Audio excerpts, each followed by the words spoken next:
Montana, late October 1917. The kind of cold that settles into old bones and refuses to leave.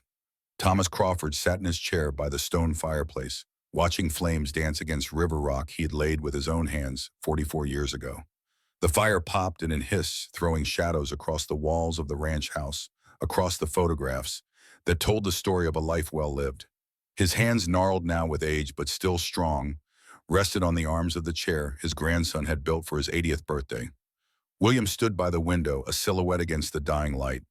19 years old, broad-shouldered like his grandfather, but with the restless energy of youth facing an uncertain future. His deployment papers sat on the table beside him. France, the Great War, a world Thomas had watched from a distance, grateful his fighting days were long behind him. "Grandpa," William said, not turning from the window, "were you ever afraid, I mean really afraid?" Thomas studied his grandson's reflection in the glass, saw the boy trying to hide the trembling in his hands, saw the man he was about to become whether he was ready or not. "Come sit down, son." William crossed the room, settled into the chair opposite. Thomas reached into the drawer of the side table, pulled out something wrapped in old leather. He unfolded it slowly, revealing a knife. The handle was elk horn, worn smooth by decades of use. The blade, though aged and shortened by countless sharpenings, still held an edge. "This belonged to my father," Thomas said, his voice carrying the faint rasp of 8 decades. "Saved my life twice. Once from a grizzly bear up in the Wind River Range, and once from something far more dangerous." William took the knife, carefully testing its weight. What could be more dangerous than a grizzly? Thomas leaned back the chair, creaking. Outside, the Montana wind picked up, rattling the windows like it was asking to be let in. "My own anger," Thomas said, "my own grief, my own rage at a world that had taken everything from me." He paused, letting the weight of those words settle. William looked up, no longer examining the knife, but watching his grandfather's face. "Let me tell you about the year 1873, sir," Thomas continued. "About a town called Foul Ridge in the Colorado Territory. About an iron cage in the middle of a dusty square. And about the woman who taught me that real strength isn't measured by what you can destroy, but by what you choose to save." The fire crackled, the wind howled, and Thomas Crawford began to tell the story he'd carried for 44 years. Part 1, The Caged Man and the Healer. September 1873. The dust of Foul Ridge had a particular quality to it. Not the clean dust of farmland or the gritty dust of desert country, but the disturbed earth of a mining town, mixed with ash from smelters and the constant traffic of boots and hooves and wagon wheels.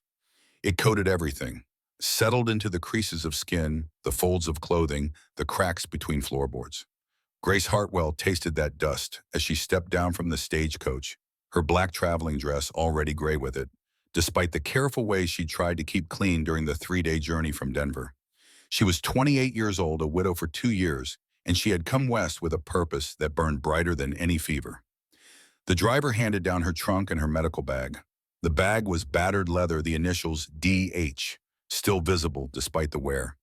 Daniel Hartwell, her husband, the doctor who'd survived Gettysburg and Antietam, only to die from an infection he'd caught treating a farmer's infected hand 6 years after the war ended. Grace paid the driver, counted her remaining money by touch without looking. $47. The Presbyterian Mission Board had given her $100 to establish a medical clinic in this rough territory.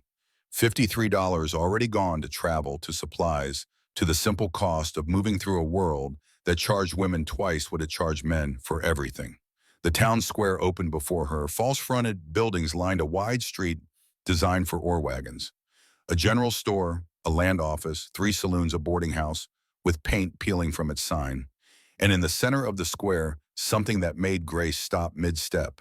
An iron cage, 8 feet tall, 6 feet wide, bars thick as a man's wrist. The kind of cage used for dangerous animals, for bears, captured in the mountains and displayed before being killed. But this cage held no bear. A crowd had gathered around it, 20, maybe 30 people. Their voices carried on the dry wind, laughter, jeering. The ugly sound of people who'd found something weaker than themselves to torment.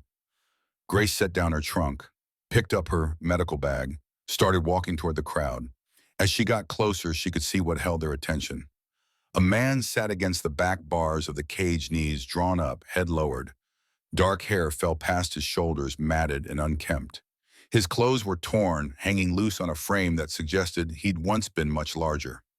Even from 20 feet away, Grace could see the heavy shackles on his wrists, the chains that bound him to the cage floor. A boy couldn't have been more than 12 threw a rock. It clanged off the bars near the prisoner's head. The man didn't move, didn't even flinch. "Careful, Billy," someone called out. "Don't want him to grab you through the bars." "He won't," another voice answered. "Thing hasn't moved in 3 days except to drink water." Grace pushed through the crowd.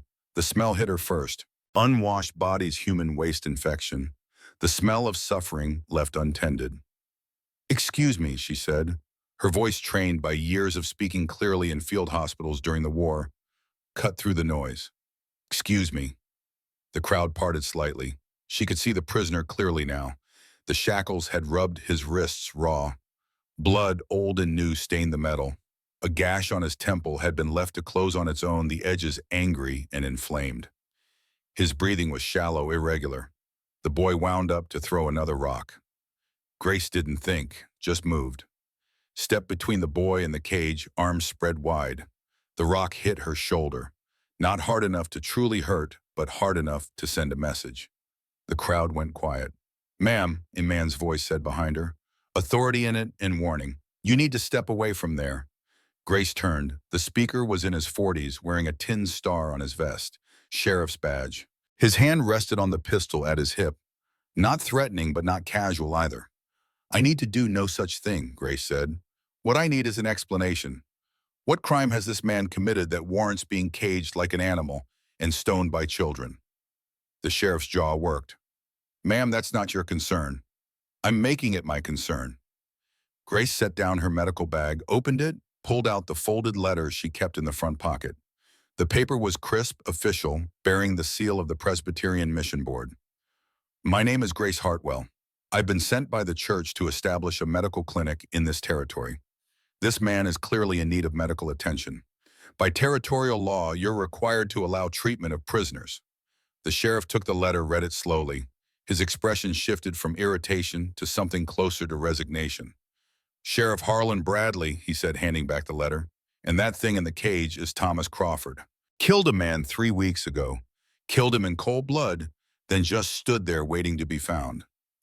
Has he been tried? Circuit judge won't be through for another 6 weeks. So he's awaiting trial," Grace said. "Innocent until proven guilty.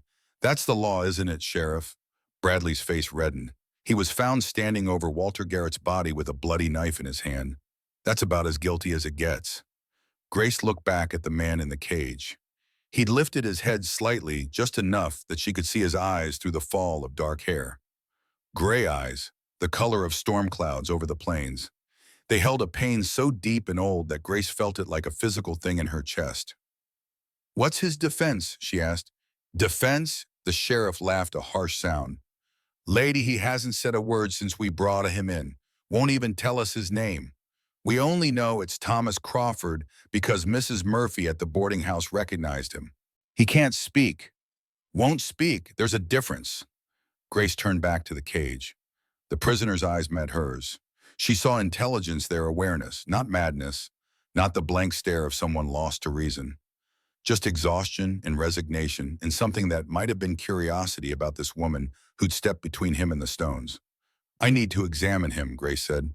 "Those wounds are infected. If left untreated, he could die before the judge arrives." "Good riddance," someone in the crowd muttered. Grace spun to face them. "You call yourselves civilized. You call yourselves Christians. This is how you treat a man who hasn't even been tried for his alleged crime." Alleged. A tall man pushed through the crowd, well-dressed with the bearing of someone used to being obeyed. "There's nothing alleged about it. That creature murdered my brother, killed Walter like he was nothing more than a deer to be gutted." The man's face was tight with grief and rage. Grace recognized the look. She'd seen it in the mirror often enough after Daniel died. "I'm sorry for your loss," she said and meant it. "But grief doesn't justify torture. And keeping a man in these conditions is torture." "Marcus Garrett," the man said. "Walter was my older brother, had a wife, 3 children. That thing took him from them. Mr. Garrett, I understand your pain. Truly I do, but vengeance isn't justice. You don't know anything about it. Grace met his gaze steadily. I know what it is to lose someone you love to violence. My husband was killed by an infection he caught from a patient. I wanted to blame someone to make someone pay, but blame doesn't bring them back. It just eats you alive from the inside. Marcus Garrett stared at her for a long moment. Then he turned and walked away, his shoulders rigid. Sheriff Bradley sighed. Mrs. Hartwell, I admire your convictions, but that man is dangerous. Last person who got too close to the bars nearly lost a finger. Then I'll be careful, Grace said. Now, are you going to let me treat his wounds? Or do I need to send a telegram to the territorial governor explaining why you're denying medical care to a prisoner? The sheriff's mouth open-closed. He looked at the crowd at the cage back at Grace. You can treat him, he said finally, but you work through the bars. I'm not opening that cage for anyone. Grace nodded. It was less than she wanted, but more than she'd expected. She picked up her medical bag and approached the cage. The prisoner watched her come. As Grace knelt just outside arm's reach, she could see the details the crowd had obscured. The rope burns on his neck, old scars that spoke of a previous attempt at hanging. The defensive wounds on his forearms mostly healed, but telling their own story. The calluses on his palms, the particular pattern that came from working with tools and leather. Mr. Crawford, she said softly. My name is Grace Hartwell. I'm going to clean and dress your wounds. I need you to move closer to the bars. For a long moment, he didn't respond. Then slowly he shifted. The chains clinked with the movement. He positioned himself so Grace could reach the gash on his temple. She worked carefully, cleaning the wound with water from her canteen and a clean cloth. He didn't flinch when she applied the carbolic solution, though it must have burned like fire. His eyes stayed on her face, watching, evaluating. The infection isn't deep yet, Grace said more to herself than to him. But it will be if left untended. She applied salve, then a clean bandage. There, that should help. She examined his shackled wrist next. The raw skin, the places where metal had bitten into flesh. She couldn't treat them properly without removing the shackles, but she could at least clean them. Sheriff, she called without looking away from her patient. These restraints are causing severe tissue damage. They need to be loosened or he'll lose function in his hands. Can't do that, ma'am. Grace sat back on her heels, looked at the prisoner, really looked at him, tried to see past the grime and blood and exhaustion to the man underneath. Can you understand me when I speak? She asked. He nodded, a single deliberate movement. Can you write another nod? Grace pulled out a small notebook and pencil from her bag, passed them through the bars. He took them with shackled hands, opened to a blank page, and wrote 3 words in rough but legible script. Thank you, ma'am. She felt something shift in her chest. This wasn't a wild animal. This was a man who still had manners, who still remembered courtesy despite weeks of being treated like he was less than human. You're welcome, Mr. Crawford. He wrote again, not Crawford. Grace frowned. The sheriff said your name was Thomas Crawford. Thomas, yes, last name wrong. What's your real name? He hesitated, then wrote, doesn't matter now. It matters to me. He looked at her for a long moment, then wrote Thomas. Just Thomas. Grace nodded. All right, just Thomas. I'm going to come back tomorrow to check those wounds, and I'm going to find a way to get you better treatment than this. He wrote one more line before handing back the notebook. Grace read it, met his eyes. Because no one deserves to be caged like this, not before they've had their day in court. She stood, gathered her supplies, and walked back to where Sheriff Bradley waited. I'll be staying at the boarding house, she told him, and I'll be checking on my patient daily until the judge arrives. Your patient, Bradley repeated. Mrs. Hartwell, that man is accused of murder. Accused, Grace emphasized. Not convicted. There's a difference. She picked up her trunk and medical bag and walked toward the boarding house, feeling Thomas's gray eyes on her back the whole way. Mrs. Margaret Murphy ran the boarding house with the efficiency of someone who had spent 40 years managing men in rough country. She was 60 if she was a day, with iron gray hair and eyes that missed nothing. You're the church lady, she said as Grace signed the register. Come to civilize us heathens. I've come to establish a medical clinic, Grace said. Whether anyone gets civilized in the process is up to them. Mrs. Murphy's mouth twitched. Might have been the start of a smile. Fair enough. Rooms $2 a week, meals included. No men above stairs, no drinking, no fighting. That sounds perfect. You caused quite a stir out there. Mrs. Murphy nodded toward the window that overlooked the town square. Standing up to Marcus Garrett takes either courage or foolishness. Haven't decided which you've got yet. Maybe both, Grace said. Mrs. Murphy led her upstairs to a small but clean room. That man in the cage, Thomas. You know anything about him? Only what the sheriff told me.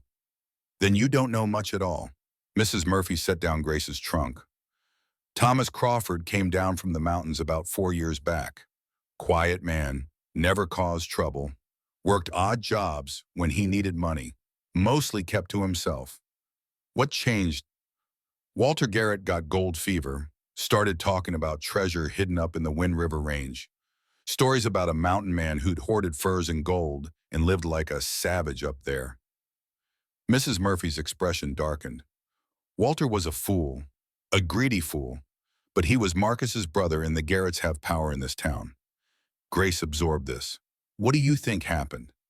Mrs. Murphy looked out the window at the cage in the square. I think Walter went looking for easy money and found a man who wanted to be left alone. And I think when you corner a wounded animal, sometimes it bites back. That night, Grace lay in her narrow bed and listened to the sounds of the town, drunk singing from the saloons, a dog barking somewhere, the wind rattling her window. She thought about Daniel, about the last words he'd said to her before the infection took him. Do more good than harm, Gracie. That's all we can do, more good than harm. She'd tried. After his death, she'd thrown herself into nursing, into helping wherever she could. But Philadelphia had felt suffocating, every street corner a reminder of what she'd lost. When the mission board had asked for volunteers to go west to bring medical care to the territories, she'd volunteered immediately. She hadn't expected to find a man in a cage, hadn't expected to feel that pull of recognition when she'd looked into his eyes and seen the same exhaustion she felt every time she looked in a mirror. Tomorrow she would investigate, would find out the truth about what had happened to Walter Garrett. And then she would decide what to do about the man called Thomas who sat chained in an iron cage waiting for a justice that might never come. The next morning dawned clear and cold. Grace woke early, dressed in her practical black dress, and made her way downstairs. Mrs. Murphy had breakfast, waiting eggs, bacon, strong coffee. You'll want to talk to Deputy Clark, Mrs. Murphy said without preamble. He was first on the scene. Young but honest, more honest than most around here. Grace found Deputy James Clark at the sheriff's office. He was perhaps 25, with sandy hair and a nervous way of shifting his weight from foot to foot when he talked. Mrs. Hartwell, he said when she introduced herself. Sheriff told me you'd probably come around. I need to know what happened, Deputy. What you saw when you found the body. Clark glanced toward the back room where Sheriff Bradley's office was, then lowered his voice. Found Walter Garrett about 8 miles northeast of town near the foothills. He was lying face down, knife wound to the abdomen. Thomas Crawford was sitting about 10 feet away, knife on the ground beside him, hands covered in blood. Did Thomas run when you approached? No, ma'am, just sat there. Wouldn't look at me, wouldn't speak. Let me put the shackles on without any fight at all.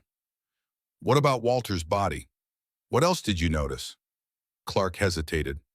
Well, there was powder residue on Walter's hands, like he'd fired a gun recently. Grace's pulse quickened. Did you find the gun? Yes, ma'am. Discharged pistol about 6 feet from the body. And you included this in your report? I did. Clark's expression was troubled. But Sheriff Bradley, he said it didn't matter. Said Walter had a right to carry a gun for protection. Said it didn't change the fact that Thomas killed him. It changes everything, Grace said. It suggests Walter drew first, that Thomas was defending himself. That's what I thought, ma'am, but I'm just a deputy, and the Garretts, they've got influence. Grace thanked him and left. Her next stop was the office of Dr. Henry Morrison, the town's physician. He was an elderly man well past 60 with hands that shook slightly when he poured her tea. I examined the body, yes, he said. Single knife thrust, upward angle. Death would have been relatively quick. The angle, Grace said. Upward. That means the attacker was below the victim, possibly on the ground. Dr. Morrison's eyes sharpened. You have medical training. I was a nurse during the war. Worked field hospitals with my husband. Ah, Morrison nodded. Then yes, you understand. The wound is consistent with someone defending themselves from a standing attacker. The thrust came from below, from someone in a lower position. Will you testify to that when the judge comes? Morrison's hand shook harder. He set down his teacup. Mrs. Hartwell, I'm an old man. I have a practice here, a life here. The Garretts are powerful. The truth is more powerful. The truth gets you killed in places like this. Grace left the doctor's office with a growing sense of urgency. The picture was becoming clear.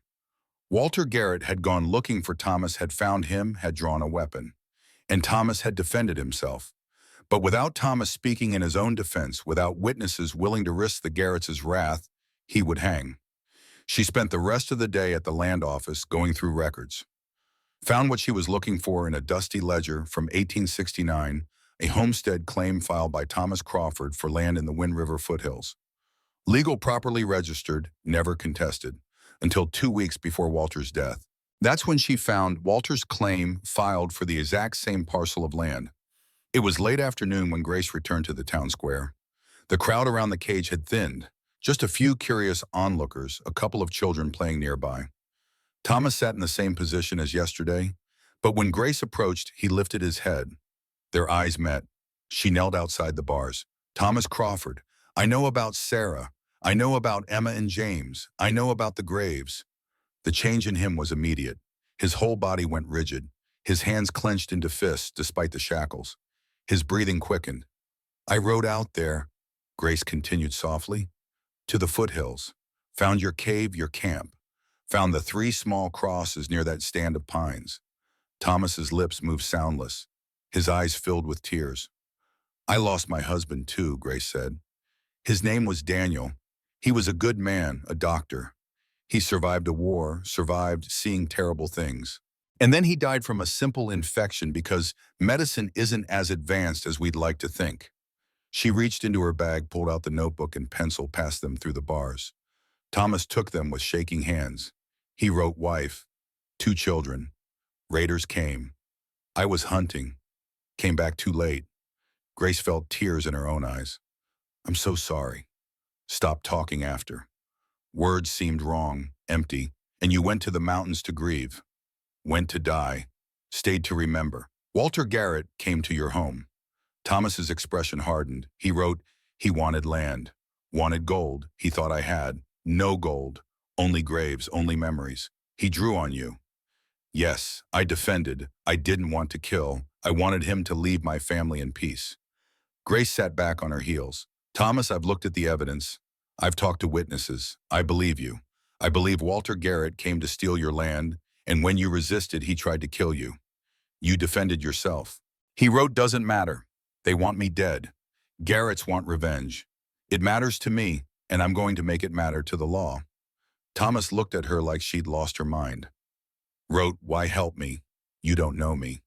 Because Grace said, choosing her words carefully, when I look at you, I see a man who lost everything and survived anyway. I see someone broken by grief but not destroyed by it. I see someone worth saving. She stood, brushed dust from her dress. I'm going to petition the court for your release into my custody.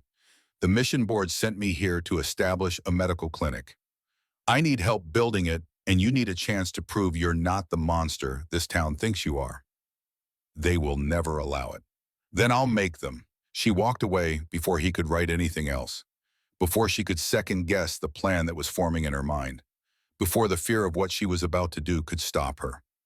In her room that night, Grace wrote letters to the territorial governor, to the mission board, to every legal authority she could think of, and she researched. Mrs. Murphy's boarding house had a small library, and buried in a dusty legal tome from 1869, Grace found what she was looking for, an obscure statute, rarely used, nearly forgotten. But there on the page in black and white, religious or charitable organizations could petition for custodial reformation of prisoners awaiting trial. Community service as an alternative to incarceration, with the organization taking full responsibility for the prisoner's conduct. It was a long shot, maybe an impossible shot, but it was something. The next day was Friday. Grace knew that Marcus Garrett and his brothers were planning to take matters into their own hands over the weekend. Mrs. Murphy had heard it from her cook, who'd heard it from her brother, who drank with John Garrett at the saloon. Grace went to the sheriff's office with her petition. Formally written citations included legal precedents noted. Sheriff Bradley read it twice. Mrs. Hartwell, this law's never been used. It's meant for petty thieves, not accused murderers. Has Thomas Crawford been convicted of murder? Not yet, but then he's accused, awaiting trial, innocent until proven guilty. Those are your words, Sheriff, not mine. You have no idea what you're asking. That man lived wild for 5 years. He could be dangerous. I've examined him. I've spoken with him as much as he's able to communicate. I don't believe he's dangerous to anyone except in self-defense. The office door slammed open. Marcus Garrett stood in the doorway, his face dark with rage. You can't be serious, he said, advancing on the sheriff's desk. Bradley, tell me you're not considering this insanity. Mr. Garrett, this is a legal matter. Legal, Marcus turned on Grace. You think you can waltz into this town and pervert justice with some dusty law nobody's ever heard of? Grace stood her ground. I think your brother went looking for easy money. I think he tried to steal land that didn't belong to him. I think he drew a weapon on a man who wanted nothing more than to be left alone with his grief. And I think Thomas Crawford defended himself as any man has the right to do. You know nothing about my brother. I know he filed a mining claim on Thomas's legally registered homestead 2 weeks before he died. I know he had powder residue on his hands, indicating he had fired a weapon. I know the wound angle suggests he was standing over Thomas when he was stabbed. Marcus's hand moved toward the gun at his hip. Sheriff Bradley stood quickly, his own hand on his weapon. That's enough, Bradley said. Mr. Garrett, you need to leave. This isn't over, Marcus said to Grace. When that animal kills you, your blood will be on Bradley's hands, in your own. He stormed out. Grace sat down, her legs suddenly weak. Her hands were shaking. You've made a powerful enemy, Bradley said quietly. I've made a choice. There's a difference, why, button? Maybe so, but I can't authorize this on my own authority. You'll need Judge O'Brien. When does he arrive? He's in town now, actually. Came in yesterday to review some land claims. I'll send word you want to see him. Judge Patrick O'Brien was 70 if he was a day, with white hair and eyes that had seen too much to be fooled easily. He received Grace in his temporary chambers at the town hall, read her petition while she sat in silence, then set it down and studied her. Mrs. Hartwell, do you understand what you're proposing? Yes, Your Honor. Thomas Crawford is accused of murder. Even if it was self-defense, even if Walter Garrett drew first, a man is dead by Crawford's hand. You want to take responsibility for that man? Put your own safety at risk, your reputation, your mission here. I do. Why? Grace thought about how to answer, about Daniel and his last words, about the look in Thomas's eyes when she told him about his family's graves, about the way he'd written, "Thank you, ma'am," despite being caged and chained and treated like an animal. Because everyone deserves someone to stand for them, Your Honor. Everyone deserves a chance at redemption. The judge was quiet for a long moment. Then he stood. Let's go see the prisoner. They walked to the town square together, the judge leaning heavily on his walking stick. A crowd had already gathered, word having spread that something was happening. Thomas sat in his usual position, but when the judge approached, he struggled to his feet, chains clanking. Thomas Crawford, Judge O'Brien said, or whatever your name truly is, do you understand why this woman is here? Thomas nodded. Can you write? Another nod. The judge passed a piece of paper and pencil through the bars. Write your full name and age. Thomas wrote Thomas Benjamin Crawford, 33 years. And do you understand that Mrs. Hartwell is petitioning for your release into her custody, that you would be under her supervision, bound by her authority, subject to immediate return if most show any violence? Thomas wrote, yes, sir. Why should I grant this petition? Give me one reason to trust a man who hasn't spoken a word in his own defense. Thomas stared at the paper for a long time. Then he wrote slowly, carefully, I lost everything.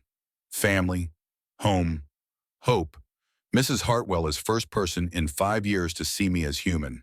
I will not betray that trust. I will work. I will help. I will prove I am more than what grief made me. The judge read it, handed it to Grace. She felt tears threaten as she read Thomas's words. Sheriff Bradley, the judge called. The sheriff came forward. What's your assessment of this situation? Bradley looked at Thomas, at Grace, at the crowd. Judge, I think maybe Mrs. Hartwell's right. We found evidence that supports self-defense. And keeping a man caged like this for 6 weeks waiting for trial, that doesn't sit right with me anymore. Judge O'Brien nodded slowly. Thomas Crawford, stand straight. Thomas did, despite the chains. You're accused of murder, but not convicted.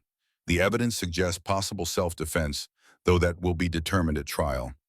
Mrs. Grace Hartwell has offered you something rare, a chance at redemption. More than that, a chance to prove you're still a man worth saving. The judge turned to Grace. Mrs. Hartwell, if I grant this petition, you understand the risk. This man has lived wild. He may be unpredictable, even dangerous. I understand, Your Honor, and I accept the responsibility. Very well, the judge's voice rang out across the square. By the authority vested in me by the territory of Colorado, I'm granting this petition. Thomas Crawford will be released into the custody of Mrs. Grace Hartwell for a period of 6 months. He will assist in the establishment of her medical clinic. He will wear an ankle monitor that Mrs. Hartwell will control. Any act of violence, any attempt to flee, will result in immediate return to custody and trial for murder. Both parties must leave Foul Ridge within 24 hours. The crowd erupted, some cheering, most shouting in protest. Grace heard Marcus Garrett's voice above the others. This is a mistake. When he kills her, it's on your conscience. The judge ignored him. Sheriff, opened the cage. Bradley hesitated, then pulled out his keys. The lock clicked open with a sound that seemed to echo across the square. The cage door swung wide. Out, Bradley said, slow and easy. Thomas stepped out into the sunlight for the first time in 3 weeks. He swayed, slightly blinking against the brightness. Grace moved to support him, but he steadied himself. Then he did something that silenced the crowd. He dropped to his knees in front of Grace, not in submission, in something deeper. He reached up with his shackled hands and took the rosary that hung from Grace's belt, kissed the cross, and returned it gently. It was a gesture from another time, medieval, a pledge of fealty and honor, a promise made without words. Grace felt the weight of that promise settle onto her shoulders like a mantle. Rise, Thomas, she said softly. We have work to do. Sheriff Bradley fitted the ankle shackle, a heavy iron cuff with a lock. He handed Grace the key on a long chain. Wear this around your neck, he said. Don't take it off. And Mrs. Hartwell, for what it's worth, I hope you're right about him. So do I, Sheriff. They gathered Grace's belongings from the boarding house. Mrs. Murphy pressed food into her hands, wouldn't take no for answer. You're either the bravest woman I've ever met or the most foolish, Mrs. Murphy said. Haven't decided which. I'll let you know when I figure it out myself, Grace replied. By early afternoon, they were ready to leave. Grace had bought a wagon and supplies with the last of her church funds. Thomas walked behind the wagon, the ankle shackle allowing movement, but marking him as a prisoner still. At the edge of town, 3 riders blocked the road. The Garrett brothers, Marcus in the lead, John and Robert flanking him. Last chance to reconsider, Marcus said to Grace. Leave him with us. Save yourself the trouble. Grace looked at Thomas. He stood utterly still, not threatening, but not cowering either, waiting to see what she would do. She thought about Daniel, about his faith in human goodness even after seeing the worst humanity could offer, about his belief that everyone deserved a chance at redemption. Step aside, Mr. Garrett, Grace said. We're leaving peacefully. I suggest you let us. And when he hurts you, when he shows his true nature, then I'll have been wrong, but I don't believe I am. Marcus stared at her for a long moment. Then surprisingly, it was Robert, the youngest brother, who spoke. Let them go, Marcus. Maybe she's right. Maybe we don't know the whole truth. Whose side are you on? Marcus demanded. The side of giving a man his day in court instead of a rope. After a tense moment, Marcus pulled his horse aside. Go, but we'll be watching. Any sign that he's a danger, any sign at all, and we'll finish what should have been finished 3 weeks ago. Grace urged the wagon forward. Thomas followed at his careful distance. As they passed the Garrett brothers, Robert called out, Mr. Crawford, if you're innocent, I hope the truth comes out. And if you're not, God have mercy on Mrs. Hartwell's soul. Thomas met his eyes but said nothing. Couldn't say anything, even if he'd wanted to. They traveled in silence for the first hour. The wagon creaked, the mule plodded, the afternoon sun beat down on them with late summer heat. Grace could feel Thomas behind her maintaining that careful 10-foot distance like he was afraid of contaminating her with his presence. When they stopped to rest the mule, Grace offered water and hardtack. Thomas took small portions, waiting for permission before eating anything. Thomas, Grace said, I need to know something. Can you understand me when I speak? He nodded immediately. Can you read and write? Another nod. He found a stick, wrote in the dust some. Not much practice. Will you try to run away? He shook his head firmly, then wrote, Gave my word. We'll keep it. Grace made a decision. She pulled the key from around her neck, knelt and unlocked the ankle shackle. Thomas stared at his freed ankle like he couldn't believe what he was seeing. I told the judge I trusted you, Grace said. Prove me right. That night they made camp beside a stream. Grace was exhausted from the day, from the tension, from the weight of the decision she'd made. She spread her bedroll near the fire and fell asleep almost immediately. When she woke at first light, she had a moment of panic. Had Thomas fled in the night? But no, he sat 20 feet away perfectly still, watching the surrounding country like a sentry. When he saw she was awake, he gestured to the fire he'd built, the coffee he'd somehow made from her supplies, the fresh water he'd drawn from the stream. And Grace understood. This was his language. Not words but actions. Not promises but deeds. They reached the abandoned homestead by mid-afternoon. Morrison's old claim empty for 2 years since cholera had taken the family. The land was good, rich bottomland near a creek sheltered by ridges on 3 sides. But the structures were in ruins. The cabin's roof had collapsed, walls sagging. The barn was nothing but charred timbers. Grace's heart sank. This was what the mission board had purchased for her clinic. This wreckage. She turned to tell Thomas they'd need to make other arrangements. But he was already walking the perimeter, examining the stone foundation, testing the remaining support beams, calculating with the eye of someone who understood construction. He picked up a stick and smoothed a patch of ground, drew quickly, efficiently. The outline of a building, showed where the foundation was still solid, where new supports would go, how the roof could be rebuilt. Then he looked at Grace with a question in those gray eyes, pointed to her, to himself, to the drawing. You're asking if we can do this, build it together. He nodded. Grace looked at the ruins, at the drawing in the dirt, at this silent man who was offering to help her build something from nothing. Yes, she said, we'll build it together. Thomas went to work immediately, not frantically, but with the steady efficiency of someone who knew exactly what needed to be done. He cleared debris, sorted usable timber from ruin, began laying out measurements with nothing but his eye and memory. Grace watched him work and felt something she hadn't felt since Daniel died. Hope. The fragile, dangerous hope that maybe, just maybe, she'd made the right choice, that this broken man with silent strength could help her build not just a clinic, but a future. By nightfall, he'd accomplished more than she'd thought possible. The main foundation was cleared and assessed. Salvageable materials were sorted and stacked. A temporary shelter was erected over what would eventually be Grace's living quarters. They sat by the fire that night, eating the food Mrs. Murphy had packed. Thomas kept his distance still, but it felt less like fear and more like respect for propriety. Thomas, Grace said into the comfortable silence, tomorrow we'll start on the real work, building something that lasts. He looked at her across the flames. In that flickering light, she could see beyond the matted hair and weathered face to the man he'd been before grief had hollowed him out. A husband, a father, someone who'd loved and lost and somehow survived. He pulled out the notebook she'd given him, wrote by firelight, thank you for seeing me, for trusting me. I will not fail you. Grace smiled. We'll see to it that you don't get the chance to. Now get some rest. Tomorrow we build. As she lay in her bedroll that night, staring up at stars so bright they seemed close enough to touch, Grace thought about the path that had led her here. From Philadelphia society to field hospitals. From a doctor's wife to a widow. From grief to purpose. From safety to this wild gamble on a man everyone else had given up on. She thought about Thomas sitting watch even now, protecting what little they had. Thought about the careful way he'd handled the rosary, the precision of his work, the intelligence in his eyes that nobody else seemed to see.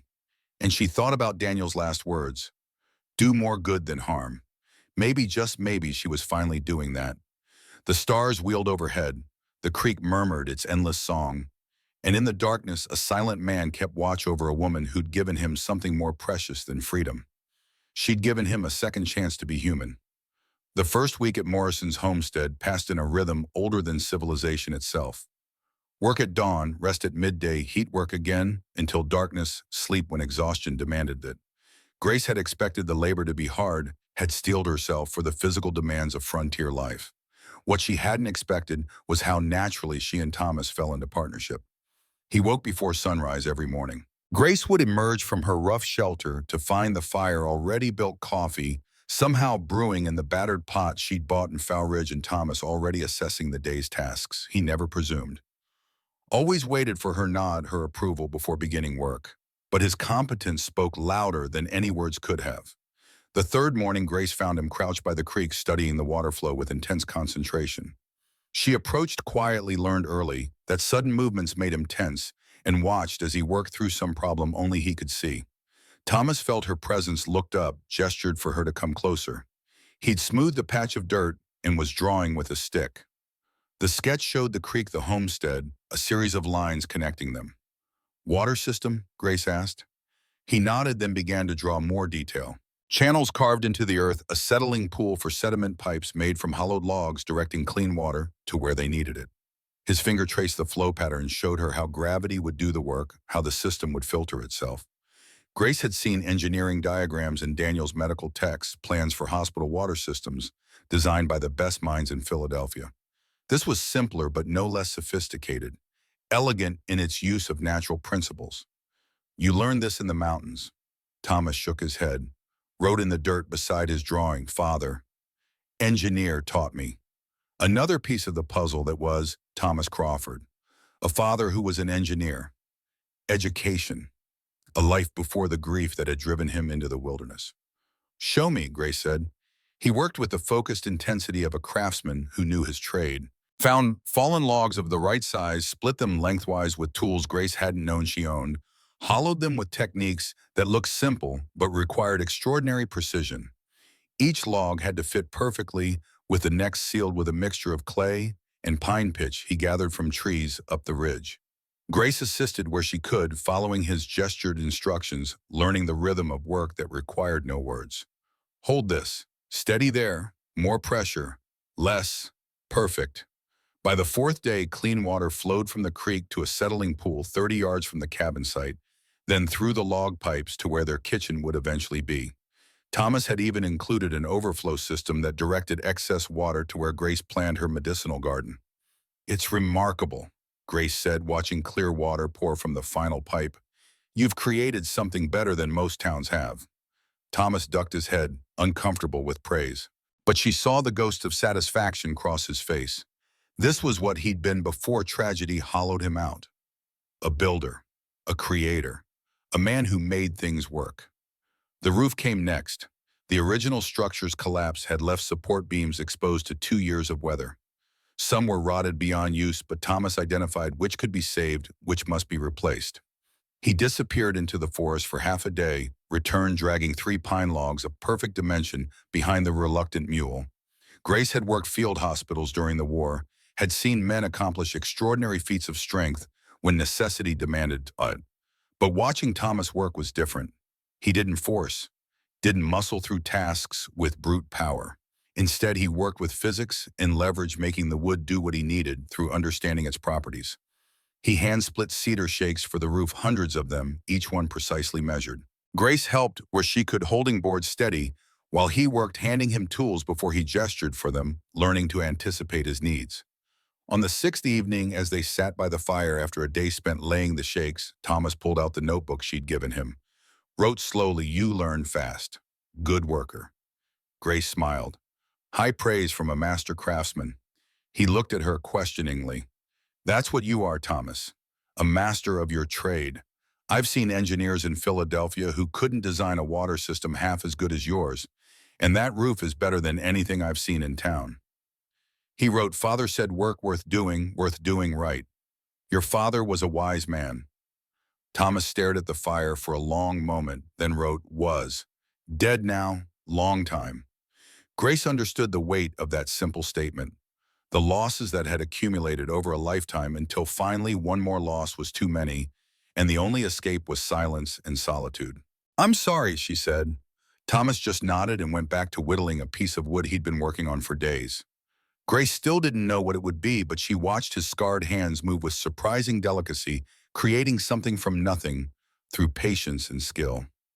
The first patient arrived on the seventh day. Grace was inventorying her medical supplies, trying to determine what she could afford to use and what must be saved for true emergencies when she heard the mule's warning bray. Thomas, who'd been working on the barn foundation, appeared instantly at her side. Not threatening, but alert, protective. A man came riding hard up the trail, his horse lathered with sweat. He pulled up short when he saw Thomas' hand moving toward the rifle on his saddle. "Easy," Grace said, stepping between them. "This is a medical clinic. How can I help you?" The rider was perhaps 30 with the sunburned face and calloused hands of a miner. "My partner, ma'am. Cave in at our claim. His arm's crushed bad.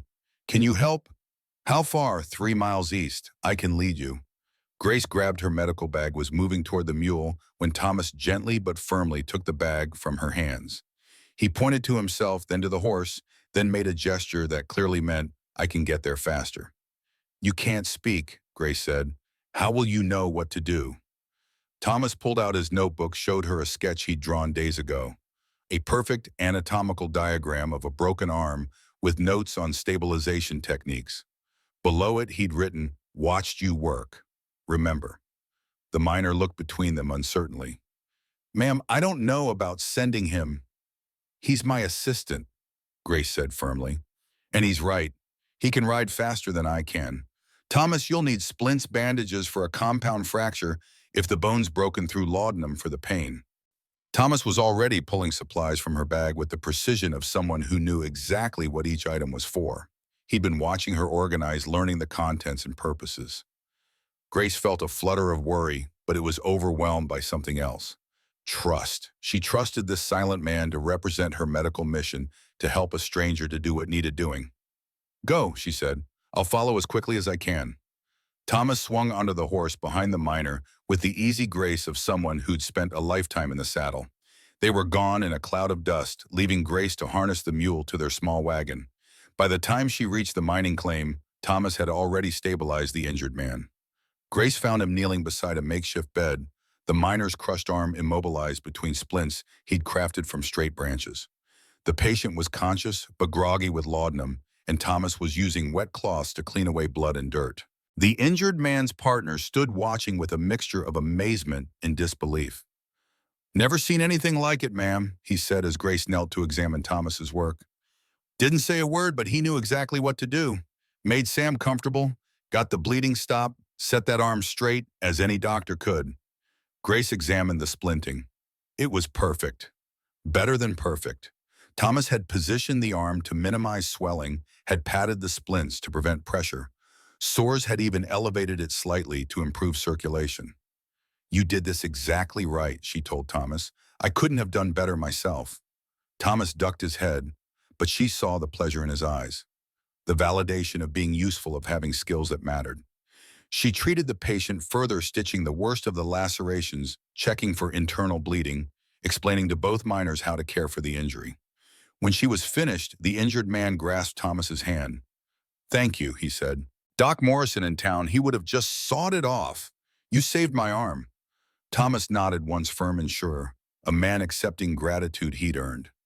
On the ride back to the homestead, Grace found herself smiling. Thomas rode slightly ahead, scouting the trail, but close enough that they were traveling together rather than prisoner and guard. "Thomas," she called. He turned in the saddle. "You were magnificent today. Thank you." He touched his hat brim in acknowledgement. It was a small gesture, but it carried weight. The manners of the man he'd been before beginning to resurface through years of isolation.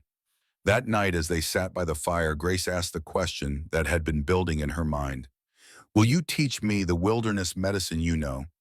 The techniques I don't have in my books?" Thomas looked surprised, then thoughtful. Finally, he nodded and reached for the notebook. Over the next hour by firelight, he sketched and wrote. Showed her which plants stopped bleeding, which drew out infection, which eased pain. Taught her the proper angle for splinting different types of breaks, how to identify internal injuries by symptom patterns, when to treat, and when to simply make a patient comfortable.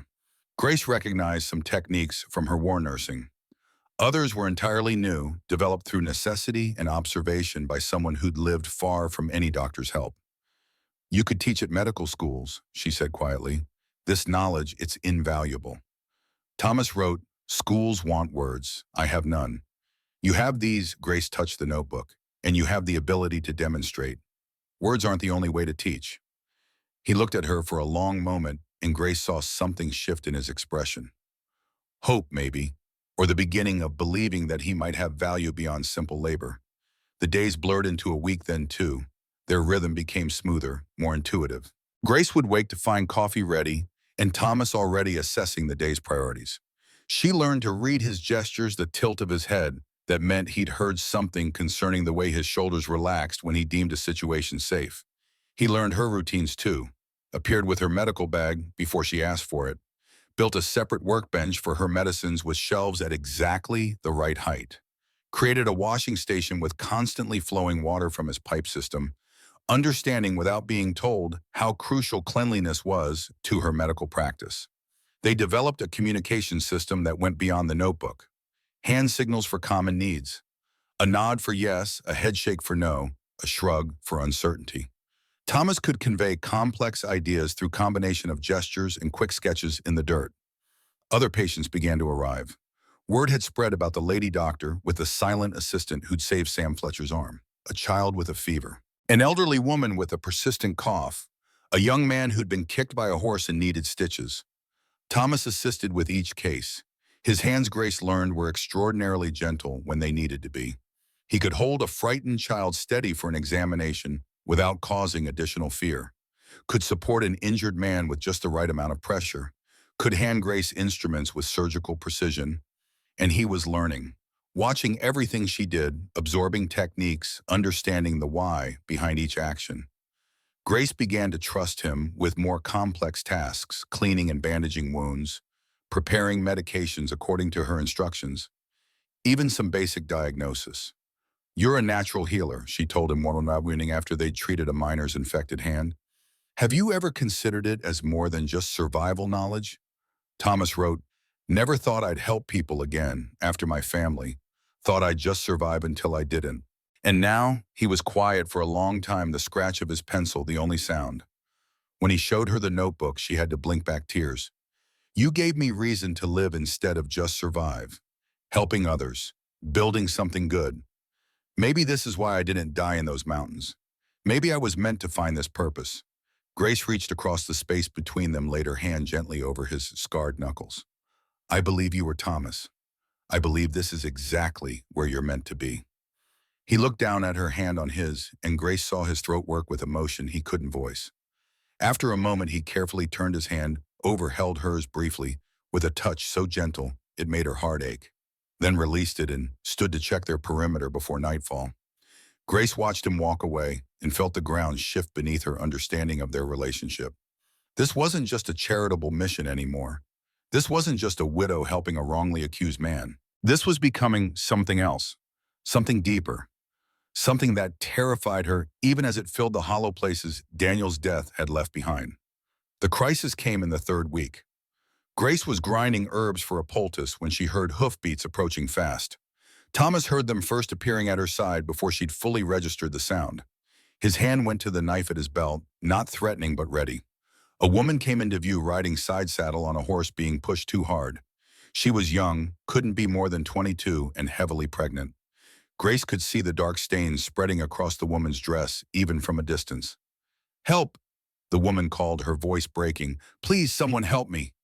Grace ran to meet her as she slid from the horse, nearly collapsing. Thomas caught her other side, and together they carried her into the partially completed clinic building. What's your name? Grace asked, already assessing. Advanced pregnancy, bleeding, the woman's face gray with pain and fear. Sarah, the woman gasped. Sarah Winters. My husband, he's away at the claim. I felt something wrong this morning, started bleeding. Rode here because I heard you'd helped Sam Fletcher. Grace's hands moved with practiced efficiency, examining, checking pulse and breathing, trying to determine the severity. Thomas, I need clean water, lots of it, and bring my full medical kit. Thomas didn't move. Grace looked up and saw him frozen, his face gone white as bone. His whole body was rigid, trembling. Thomas, she said more sharply, I need you now. But he was backing away, shaking his head. His eyes were fixed on Sarah Winters with an expression of pure terror. He stumbled against the doorframe, turned, and ran. Grace felt a flash of anger, then fear. She couldn't do this alone. Sarah was going into premature labor. The bleeding suggested placental complications, and Grace needed help. Mrs. Hartwell, Sarah gasped. What's wrong? Why did he leave? I don't know, Grace said, forcing calm into her voice. But we're going to manage. Sarah, I need you to tell me exactly what you felt this morning. She worked alone, doing everything she could to stabilize Sarah to slow the labor that was coming too fast. The baby wasn't due for another month. If it came now, the chances of survival were slim. An hour passed. Sarah's contractions intensified. Grace prayed harder than she'd prayed since Daniel's death. Prayed for the baby, for the mother, and for Thomas wherever he was. Then she heard footsteps. Thomas appeared in the doorway, his face wet with tears, his hands still shaking. But he was there. He came to Grace's side, pulled out his notebook with trembling hands, wrote to my wife, Sarah, died like this, childbirth, baby too. Grace's anger evaporated, replaced by understanding so profound it brought tears to her own eyes. Oh, Thomas, he wrote, I ran. I'm sorry. But I came back. Tell me what to do. Thomas, I can't ask you to. He shook his head fiercely, wrote, this Sarah deserves better than my fear. Tell me how to help. Grace looked at this man who'd lost his wife and child at childbirth, who'd run from his trauma, but returned to face it anyway, who was offering to help save a life even though it meant reliving his worst nightmare. All right, she said, boil water. I need clean cloths, my forceps, the bottle of carbolic acid. And Thomas, I need your steady hands. Can you give me that?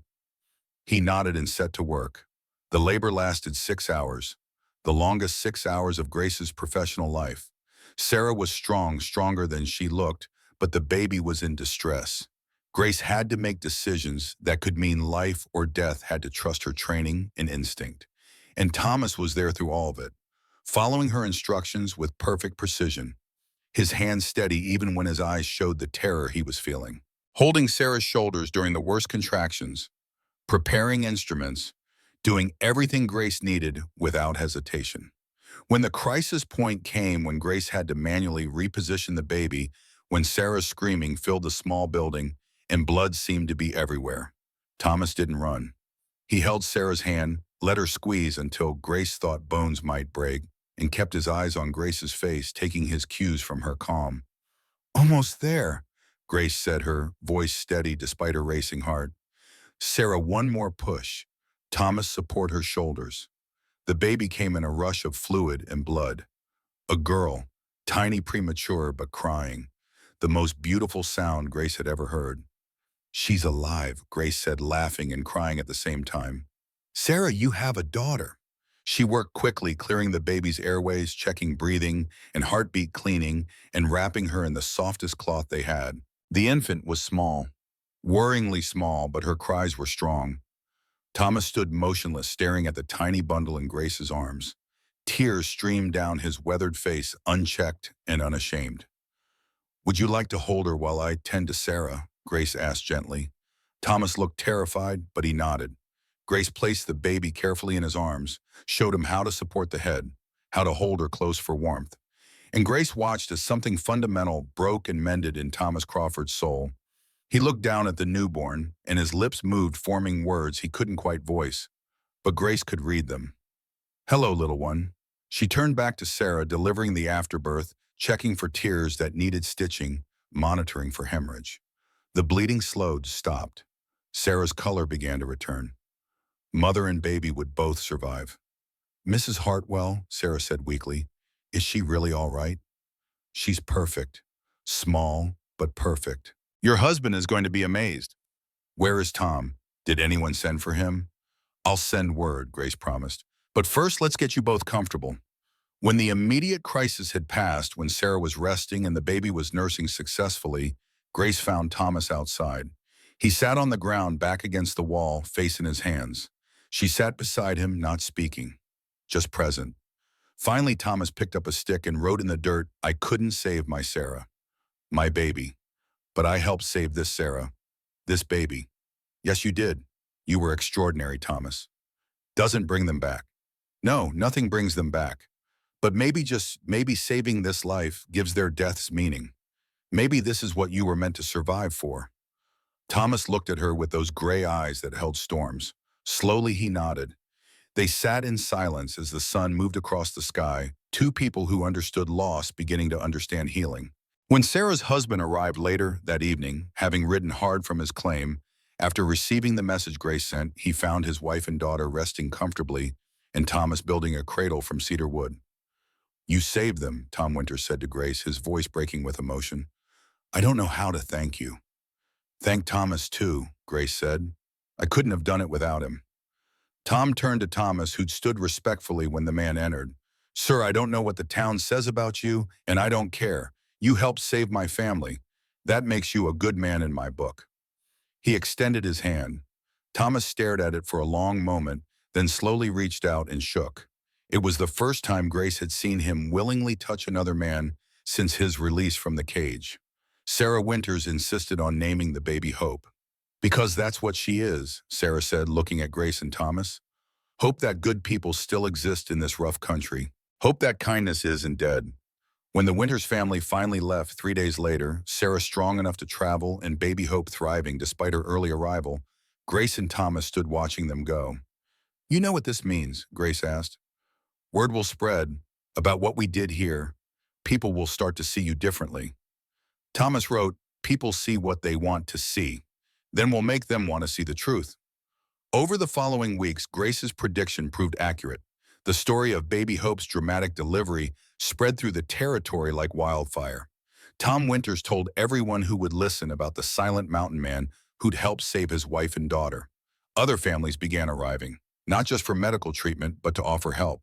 Men came to assist with the building, bringing their own tools and materials. Women brought food cloth medicines they'd gathered themselves. The most unexpected visitor was Dr. Henry Morrison from Fowl Ridge. The elderly physician arrived one afternoon, his medical bag in hand. "Mrs. Hartwell," he said, removing his hat, "I've heard remarkable things about your work here, about the birth you handled. I wanted to see for myself." Grace invited him in, showed him the clinic taking shape, introduced him to the patients currently under her care. Morrison examined her setup, asked questions about her techniques, nodded approvingly at her medication stores.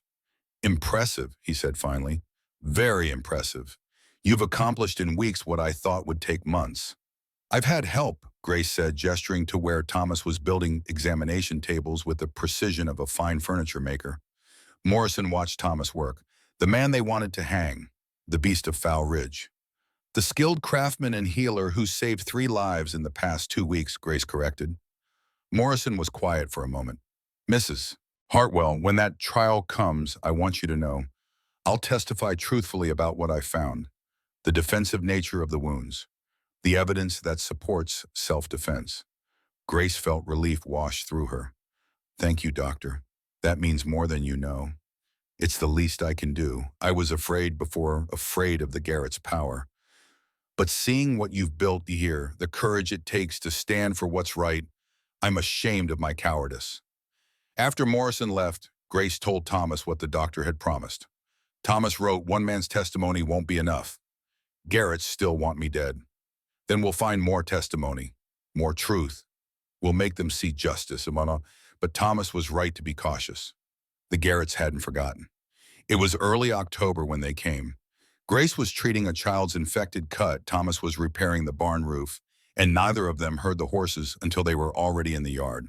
Marcus Garrett sat atop his horse, flanked by his brothers John and Robert. Behind them rode 3 men Grace didn't recognize.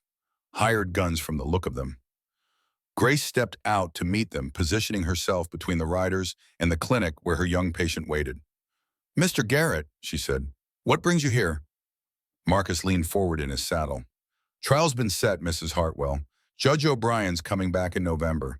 Your pet Savage will finally answer for his crimes. Thomas will answer to the law, yes, and the law will find him innocent." John Garrett laughed. "You really believe that? You think anyone will believe a man who won't even speak to defend himself? I believe the evidence will speak for him." "Evidence," Marcus spat the word. "We've got evidence too, Mrs. Hartwell. Fresh evidence that changes everything." Grace felt ice form in her stomach. "What evidence?" Doesn't matter. You'll see it when the trial comes. Marcus's eyes found Thomas, who'd climbed down from the roof and stood nearby. Enjoying your freedom, Crawford. Make the most of it. Won't last much longer. Robert, the youngest brother, looked uncomfortable. Marcus, maybe we should... Should what? Marcus turned on him. Show mercy to the man who killed Walter. You've gone soft, Robert. I've gone thoughtful, Robert said. There's a difference, oh man. The three brothers stared at each other, tension crackling between them. Finally, Marcus pulled his horse around. November, Mrs. Hartwell. We'll see whose justice prevails. After they left, Grace found Thomas standing very still, his hand resting on the knife at his belt. What evidence could they have found? Grace asked. What could possibly change the facts of what happened? Thomas wrote grimly. Garretts have money. Money buys witnesses, buys truth. Grace felt fear lance through her. She'd been so focused on building the clinic, on saving lives, that she'd almost forgotten the trial looming over them. Almost let herself believe that the good work they were doing would be enough. That night she couldn't sleep.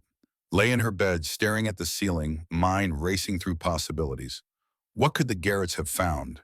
What could they fabricate? She rose before dawn, found Thomas already awake, sitting by the cold fire pit. We need help, she said. We need someone who can investigate, who can find out what the Garretts are planning. Thomas nodded, wrote Tom Winters. He knows miners. Miners hear everything. Tom Winters arrived the next day in response to Grace's message. He brought news that made Grace's blood run cold. The Garretts had been talking to miners, paying them to say they saw Thomas acting violent before Walter died. They're building a picture of him as a dangerous man, unpredictable, prone to rage. But that's not true, Grace said. Everyone who's met Thomas since his release knows he's gentle. You know that, I know that. But a jury hearing from 5 miners swearing they saw Thomas threaten people, that's powerful testimony. Grace paced the small clinic. We need character witnesses of our own. People Thomas has helped. I've been thinking about that, Tom said. There's at least a dozen families you two have treated. Kids with fevers, men with broken bones, that woman whose baby came breech. Every one of them would testify for Thomas. Will you organize them? Grace asked. Will you help us gather statements, prepare testimony? Tom Winters looked at Thomas, who stood quietly listening to everything. Mr. Crawford, you saved my wife and daughter. I'd walk through fire for you. Of course I'll help. Over the next weeks, Tom became their advocate and organizer. He rode to every family. Grace and Thomas had helped gather their stories, documented Thomas's gentle nature and healing hands. But on a cold morning in late October, their fragile progress shattered. Grace woke to smoke, stumbled outside to find the supply shed engulfed in flames. Thomas was already there, bucket in hand, but the fire was too fierce, too hot. They fought it together, saved the main clinic building, but the shed and everything in it was destroyed. Medical supplies, dried herbs, bandages, tools, gone. In the ashes, Grace found a piece of paper, partially burned, but still legible. Drop the trial, or next time we burn everything. Thomas picked up the note, read it, and his face went hard as stone. He looked toward Foul Ridge, and Grace saw something dangerous flash in his eyes. No, she said firmly. Thomas, no, this is what they want. They want you to react with violence so they can say you're dangerous. He wrote, handshaking with rage. They threatened you, threatened our work. I know, and we'll fight back, but not with violence, with truth. Thomas crumpled the note in his fist, looked at the destroyed shed, at the clinic they'd built with their own hands, at Grace standing determined, despite the fear he could see in her eyes. He wrote, we could leave, start over somewhere they can't find us. Running from truth doesn't make it win, Grace said. Staying and fighting does. Thomas, we've built something good here, something that matters. I'm not abandoning it because cruel men want to frighten us. What if they hurt you? Then you'll be there to stop them, just like you've been there every day since we started this journey. Thomas stared at her for a long moment. Then he wrote, you're either bravest woman I've known or most foolish. Grace smiled despite everything. Someone else said that to me once. I still don't know which it is. They stood together in the dawn light, smoke still rising from the ruins, and made their choice. They would stay. They would fight. They would see justice done.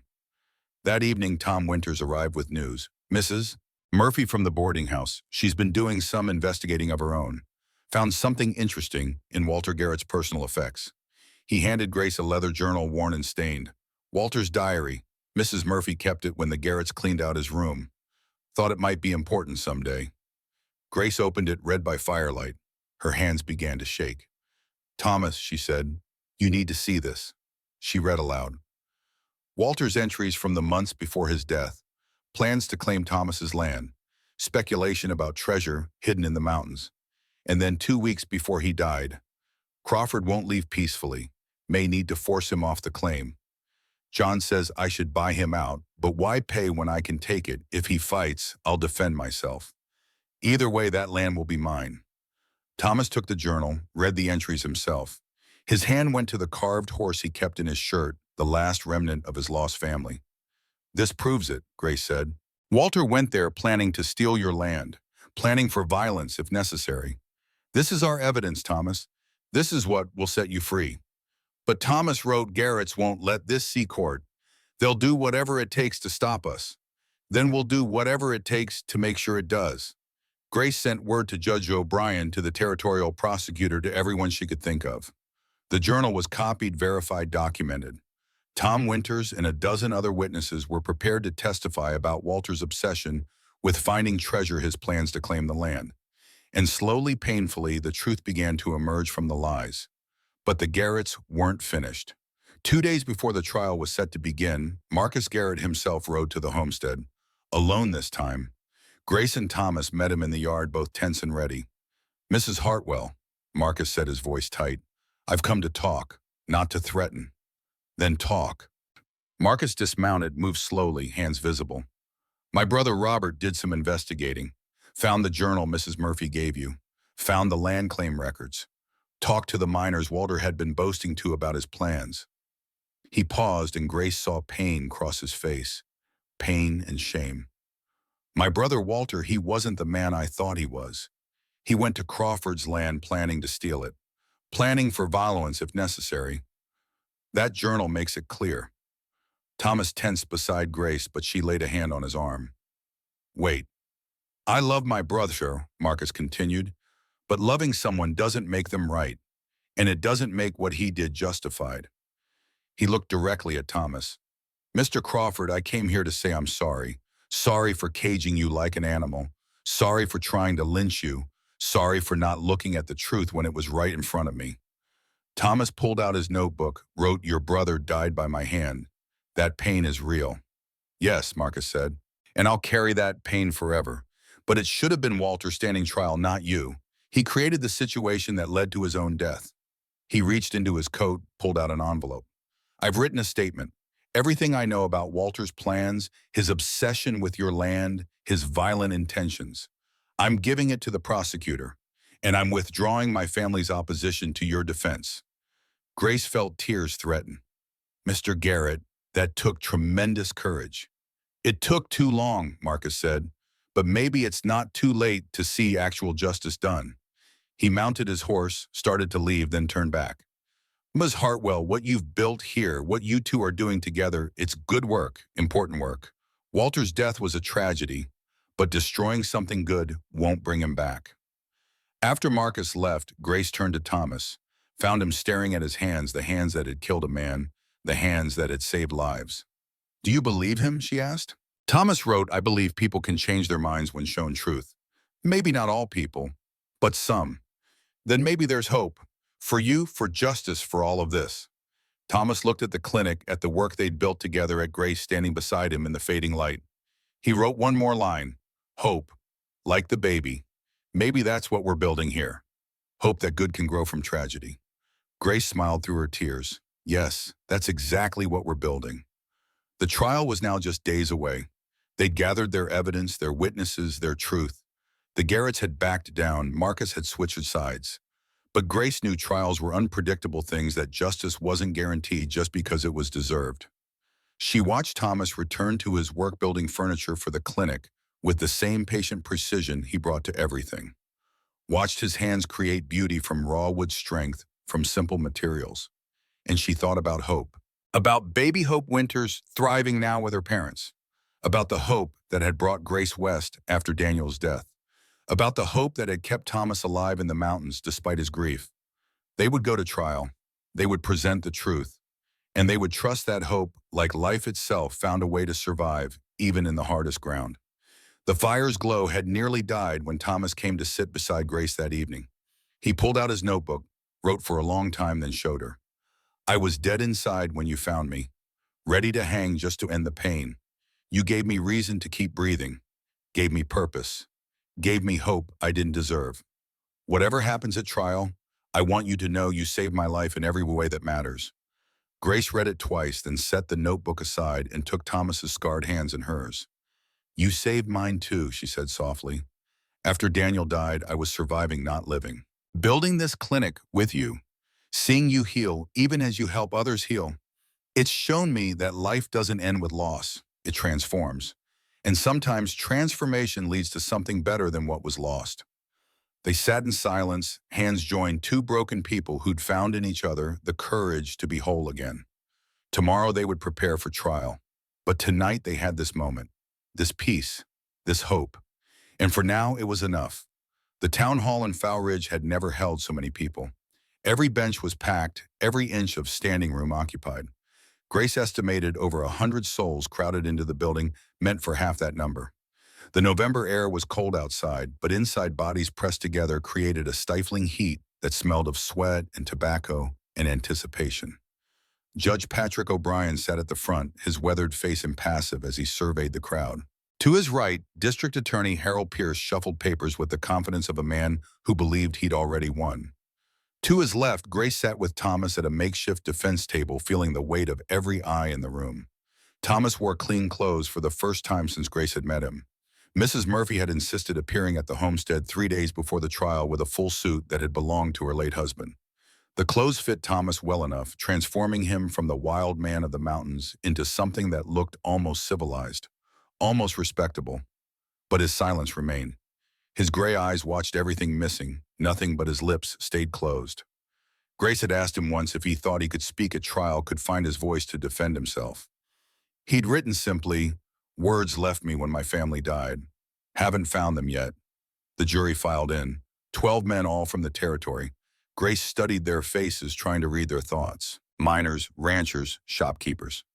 Men who'd heard the stories about the beast in the cage, but also men who might have heard about the healer at Morrison's homestead. She needed 8 of them to believe in reasonable doubt. 8 men to look past fear and see truth. Judge O'Brien struck his gavel. The sound cut through the murmur of conversation like a knife. This court is now in session. The territory versus Thomas Crawford, accused of the murder of Walter Garrett. Mr. Pierce, your opening statement. The prosecutor stood, a tall man with the bearing of someone accustomed to winning. He moved to stand before the jury, his voice carrying to every corner of the packed room. Gentlemen of the jury, this case is simple. Walter Garrett, a respected member of this community, a husband, a father of 3 children, lies dead. The man who killed him sits before you now. Pierce pointed at Thomas. Found standing over the body, knife in hand, blood on his clothes. That is murder. That is justice denied. That is a man who took a life and must answer for it with his own. Grace felt Thomas go rigid beside her. She touched his arm gently, a reminder to stay calm, to trust the process. The defense will try to complicate what is simple, Pierce continued.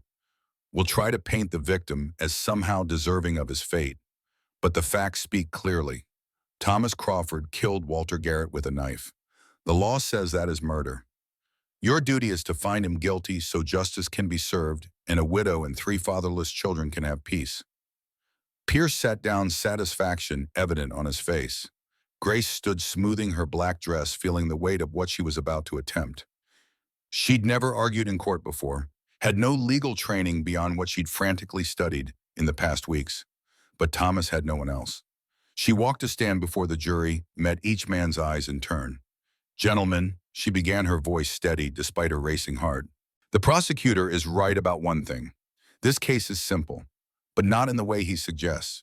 This is simple because the truth is clear when you look at all the evidence, not just the parts that fit a predetermined conclusion. She gestured to Thomas. That man lost his wife and 2 children to violence 5 years ago.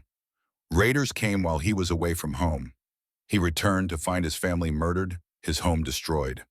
The trauma of that loss took his voice. Not metaphorically, actually took his ability to speak. He retreated to the mountains to grieve, to survive, to try to make sense of a world that had shown him unspeakable cruelty. Grace pulled Walter's journal from her bag, held it up. Walter Garrett hunted him, tracked him to his home, a cave where Thomas lived peacefully, bothering no one. Walter went there with plans already made, plans written in his own hand, plans to steal Thomas's legally registered land, plans to use violence if necessary to remove the inconvenient owner. She opened the journal, read aloud. These are Walter Garrett's words written 2 weeks before his death. Crawford won't leave peacefully. May need to force him off the claim. If he fights, I'll defend myself. Either way, that land will be mine. The courtroom erupted in whispers. Judge O'Brien struck his gavel for order. This isn't a murder trial, Grace said firmly. This is a trial of whether a man has the right to defend his home against armed invasion. Whether a man who's lost everything has the right to protect the little he has left. Thomas Crawford defended himself. That is not murder. That is survival. That is what any of you would do if someone came to your home with violence in mind. She returned to her seat. Thomas wrote quickly in his notebook, showed her that was good. Grace managed a small smile. Now came the hard part, proving it. District Attorney Pierce called his first witness. Sheriff Harlan Bradley took the stand, placed his hand on the Bible, swore to tell the truth. Sheriff, describe what you found when you arrived at the scene, Broush. Bradley's testimony was methodical. The location in the foothills. Walter Garrett's body, a knife wound to the abdomen. Thomas sitting nearby, the knife on the ground, blood on his hands. Did the accused resist arrest? No, sir, he came peacefully. Didn't fight, didn't run. Just let me put the shackles on. Pierce nodded. And has the accused spoken at all since his arrest? Not a word. Doesn't that strike you as suspicious, Sheriff, an innocent man refusing to explain himself? Grace stood. Objection, Your Honor. The prosecutor is asking for speculation. Sustained, Judge O'Brien said. Mr. Pierce, stick to facts. Pierce smiled thinly. Sheriff Bradley, were there signs of a struggle at the scene? Some disturbance of the ground, but hard to say what happened exactly. Thank you, Sheriff. Grace approached for cross-examination. Sheriff Bradley, you mentioned finding a knife. Were there any other weapons at the scene? Bradley shifted in his seat. There was a pistol, Walter Garrett's pistol. And had that pistol been fired recently? Yes, ma'am. Still had powder residue. So Walter Garrett came to Thomas Crawford's home armed with a loaded weapon, and that weapon had been discharged. Is that correct? That's what the evidence suggests. Thank you, Sheriff. The testimony continued through the morning. Pierce called miners who claimed to have seen Thomas acting aggressively in the past, who testified to his wild appearance and frightening demeanor. Grace cross-examined each one, exposing inconsistencies, revealing that most had never actually spoken to Thomas, only seen him from a distance. Then Pierce called his surprise witness. A young man Grace didn't recognize took the stand. State your name for the record. Jacob Miller. Mr. Miller, did you know Thomas Crawford? Saw him a few times in the mountains. I prospect up in the Wind River Range. And did you ever witness him behaving violently? Yes, sir. Saw him kill a man's dog once, just shot it for no reason I could see, then threatened the owner when he complained. Grace felt ice form in her stomach. This was new. She scribbled a note. Is this true? Thomas read it, shook his head firmly, wrote never happened. Don't know this man. She stood. Your Honor, may I have a moment to consult with my client? Make it brief, Mrs. Hartwell. Grace leaned close to Thomas. If this is a lie, we need to prove it. Do you remember anything about this incident he's describing? Any detail that might help? Thomas thought, then wrote, he said Wind River Range. I lived in foothills. Different area. Also no dogs up there. Wolves would kill them. Grace nodded and approached the witness stand. Mr. Miller, you say you prospect in the Wind River Range? Yes, ma'am. And you saw Thomas Crawford kill a dog there? That's right. Interesting, because Thomas Crawford's homestead was in the Fushtzitad Hills, not the mountain range proper. About 15 miles from where you claim to prospect. Miller's confidence wavered. Well, I meant the general area. And this dog, what breed was it? I don't know, just a dog. You don't know because there are no dogs in the high mountains, aren't there, Mr. Miller? Wolves kill them. Any real prospector would know that. The courtroom buzzed. Miller's face reddened. Furthermore, Grace continued, I have here the Territorial Prospecting Registry. Your name doesn't appear anywhere. You've never filed a claim in the Wind River Range or anywhere else in this territory. Pierce jumped to his feet. Objection, this witness's credibility isn't on trial. It absolutely is, Grace shot back. He's providing false testimony, and the jury deserves to know it. Judge O'Brien studied Miller with narrowed eyes. Mr. Miller, did the Garrett family pay you to testify today? Miller squirmed. I was just trying to help them get justice. By lying under oath, Sheriff Bradley, take this man into custody. We'll deal with perjury charges after this trial concludes. As the sheriff led Miller away, Grace saw Marcus Garrett slump in his seat, his face a mask of shame. He'd tried to buy justice, and it had backfired spectacularly. The trial recessed for midday meal. Grace and Thomas ate the food Mrs. Murphy had packed, sitting in a small room behind the courtroom. They're losing, Grace said. Did you see the jury's faces when Miller was exposed? They were starting to doubt the prosecution's case. Thomas wrote, don't celebrate yet. Pierce still has more witnesses. He was right. When court resumed, Pierce called Marcus Garrett himself to the stand. Marcus looked like he'd aged 10 years in the past weeks. He took the oath, sat heavily in the witness chair. Mr. Garrett, tell the jury about your brother Walter. Marcus spoke of a loving family man, a hard worker, someone trying to make a better life for his wife and children. His voice broke when describing the day they found Walter's body, the grief of telling Walter's widow that her husband was dead. It was powerful testimony. Grace watched the jury's faces soften with sympathy. Then Pierce asked, do you believe Thomas Crawford murdered your brother in cold blood? Marcus looked at Thomas for a long moment. The entire courtroom held its breath. No, Marcus said quietly. Pierce's jaw dropped. I'm sorry, what? I said no. Marcus's voice grew stronger. I wanted to believe that. Wanted someone to blame for Walter's death. But the evidence doesn't support it. My brother went to Crawford's home, planning to steal his land. He went armed. He drew his weapon first. Crawford defended himself. Mr. Garrett, you're aware this testimony helps the defense. I'm aware. I swore to tell the truth. And the truth is my brother created the situation that led to his death. I've been grieving a man who doesn't deserve my grief, or at least doesn't deserve me blaming an innocent man for defending himself. Pierce looked like he'd been struck. No further questions. Grace approached. Mr. Garrett, what changed your mind? Seeing what you and Crawford built at the homestead, hearing the stories of people you helped, reading my brother's journal and realizing he'd become someone I didn't recognize. Marcus's eyes filled with tears. I loved Walter, but love doesn't excuse what he did. Thank you for your honesty, Mr. Garrett. When Marcus stepped down, he paused beside the defense table. Mr. Crawford, I'm sorry for everything. Thomas nodded once, a gesture of acknowledgement, if not quite forgiveness. The prosecution rested. It was Grace's turn now. She called Deputy James Clark, who testified about the discharged pistol, the defensive wounds on Thomas's arms, the evidence of Walter attacking first. She called Dr. Henry Morrison, who explained the angle of the knife wound in medical terms that made it clear the thrust had come from below, from someone in a defensive position. She called the mining registrar, who confirmed Thomas's legal ownership of the land Walter had tried to claim. Then Grace did something unexpected. She called character witnesses. Lots of them. Tom Winters testified about how Thomas had helped save his wife and daughter during a difficult birth. Sarah Winters, holding baby Hope in her arms, told the jury about Thomas's gentle hands and healing skills.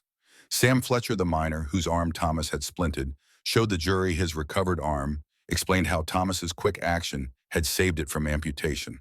A dozen others followed. Parents of children Thomas had helped heal. People he'd assisted with carpentry, with building, with 100 small kindnesses that painted a picture entirely different from the violent savage the prosecution had tried to portray. By the time Grace called her final witness, the jury was clearly moved. Some had tears in their eyes. Your Honor, Grace said, I call Thomas Crawford to testify.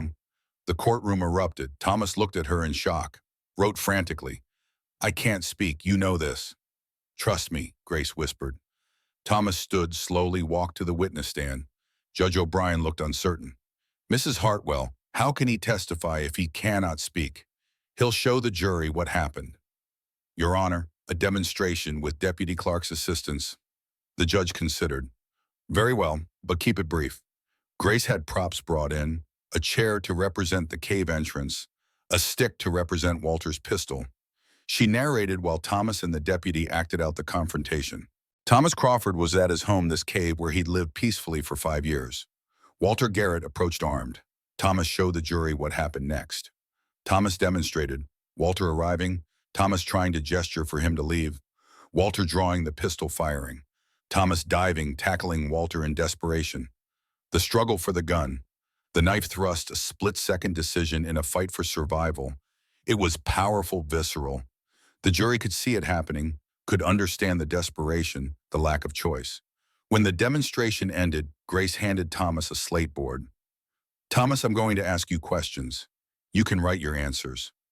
Why did you go to the mountains 5 years ago? Thomas wrote in large letters the jury could see my family was murdered. I had no words left for the pain. Did you ever threaten anyone during those 5 years? No, I wanted to be left alone. Did Walter Garrett threaten you? Yes, he had a gun. He said the land was his now, I had to leave or die. Did you want to kill him? Thomas paused, then wrote slowly, No, I wanted him to leave my family's graves in peace. I only wanted to live. Grace let those words sink in.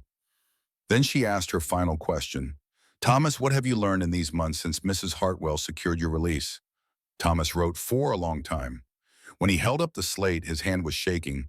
I learned that kindness still exists, that people can change their minds when shown truth, that even a broken man can help heal others. I learned that life can grow from grief, that hope is worth fighting for. Silence filled the courtroom. Grace saw tears on several jurors' faces. No further questions, Your Honor. Pierce declined to cross-examine. What could he say to that? Closing arguments were brief. Pierce went through the motions, arguing that regardless of circumstances, a man was dead and someone must pay. But his heart wasn't in it anymore. Grace's closing was simple. Gentlemen of the jury, Thomas Crawford lost his family to violence. He retreated to grieve. Walter Garrett hunted him, invaded his home, drew a weapon first. Thomas defended himself. That is not murder. That is survival. That is justice. I ask you to see that and vote accordingly. The jury filed out. Grace and Thomas waited in the small back room, not speaking, just sitting in the heavy silence of uncertainty. 3 hours passed, the longest 3 hours of Grace's life. She prayed something she hadn't done much since Daniel died. Prayed for justice, for truth, for this man who'd become so much more than a client or a mission. Finally, the bailiff called them back. The jury had reached a verdict. They filed back into the courtroom. Grace's heart hammered so hard she thought it might break through her ribs. Thomas sat perfectly still beside her, his face unreadable. The jury foreman stood. He was an older man, a rancher with the weathered face of someone who'd spent a lifetime making hard decisions. Have you reached a verdict? Judge O'Brien asked. We have, Your Honor. What say you? The foreman looked directly at Thomas. We, the jury, find the defendant, Thomas Crawford, not guilty of murder. The courtroom exploded, some cheering, some shouting, in anger everyone talking at once. Grace felt tears streaming down her face, couldn't stop them, didn't want to. The foreman wasn't finished. He raised his voice over the noise. Furthermore, we find that his actions were justified self-defense under territorial law. Thomas Crawford is an innocent man wrongly accused.